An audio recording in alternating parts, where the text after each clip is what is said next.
Magandang araw po mga boss. Ngayong araw ay mag-change oil po tayo ng ating motor. Gagamit lang po tayo ng numero 17 na wrench. At ito nga yung gagamitin natin mga boss, no?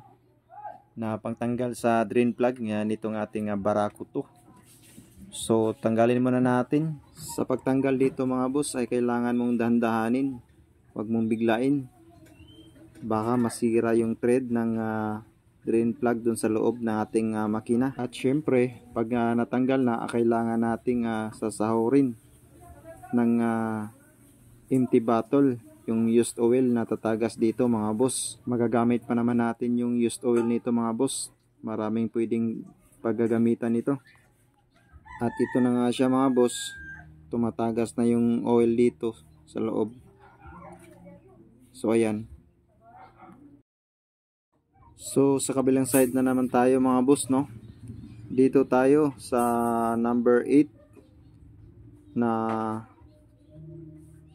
bolt dito sa takip ng ating oil filter. So kailangan muna natin tanggalin to mga boss. Number 8 na wrench yung pwedeng pangtanggal nito. Tandaanin lang to natin mga boss. Gagamitan lang natin ng pirsang kamay yung pagtanggal dito mga boss. So ayan, natanggal na natin. So ayan, makikita na natin yung oil filter ng ating Barako. So ayan, kailangan na siyang palitan. So yung spring dito sa loob ay naiwan, kailangan tanggalin mo muna. May spring siya mga boss, oh. Ito yung spring nya. So ayan,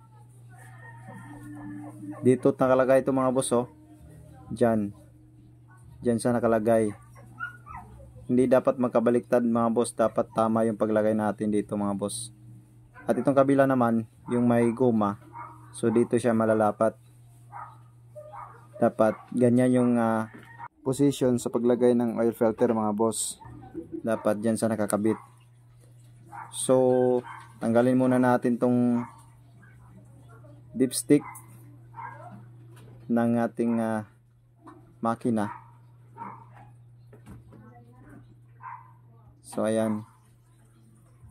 At syempre pupunasan muna natin para maging malinis, walang maiwang mga dumi. Hanggang dito na lang yung video natin mga boss. Mag-upload na lang ako sa karugtong nitong video.